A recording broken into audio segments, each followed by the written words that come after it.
Hello everyone, welcome back to my channel. ಇವತ್ತು simple ಆಗಿರೋ ಪಾಲಕ್ ಪೂರಿ ಹಾಗೆ ದಾಲ್ ಕರಿ ಮಾಡ್ತಾ ಇದ್ದೀನಿ. ಮೊದಲಿಗೆ ಒಂದು ಬೌಲಿಗೆ ಗೋಧಿ ಹಿಟ್ಟು, ಮೈದಾ ಹಿಟ್ಟು, ಸ್ವಲ್ಪ ಉಪ್ಪು ಹಾಗೆ ರುಬ್ಬಿಟ್ಕೊಂಡಿರೋ ಪಾಲಕ್ ಪ್ಯೂರಿ ಹಾಗೆ ಎಣ್ಣೆ ಹಾಕೊಂಡು ಪಕ್ಕದಲ್ಲಿ ಎತ್ತಿಟ್ಕೊಂತೀನಿ.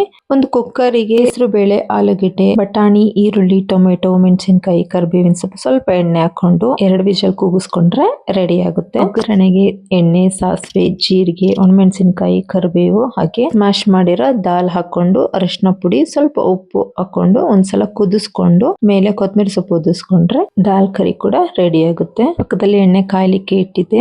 ಪೂರಿನ ಒಂದೊಂದೇ ಹಾಕೊಂಡ್ರೆ ಪೂರಿ ಸಹ ರೆಡಿ ಆಗುತ್ತೆ. ಹಾಗೆ ಇವತ್ತು ಶುಕ್ರವಾರ ಆಗಿರೋದ್ರಿಂದ ಮನೆಯಲ್ಲಿ ಪೂಜೆ ಮುಗಿಸಿ ದೇವಸ್ಥಾನಕ್ಕೆ ನಾನು ಅಮ್ಮ ಇಬ್ರು ಹೊರಟು. ದೇವಸ್ಥಾನ ನನ್ನ ಫ್ರೆಂಡ್ ಮನೆ ಅಪೋಸಿಟ್ ಇರೋದು. ಅವಳನ್ನ ಹಾಗೆ ಮಾತಾಡಿಸ್ಕೊಂಡು ದೇವಸ್ಥಾನಕ್ಕೆ ಹೋಗಿ ಬಂದು ಇವತ್ತಿನ ವ್ಲಾಗ್ ಇಷ್ಟ ಆಗಿದ್ರೆ ಸಬ್ಸ್ಕ್ರೈಬ್ ಮಾಡಿ, ಲೈಕ್ ಮಾಡಿ, ಶೇರ್ ಮಾಡೋದನ್ನ ಮರಿಬೇಡಿ. Thank you for watching.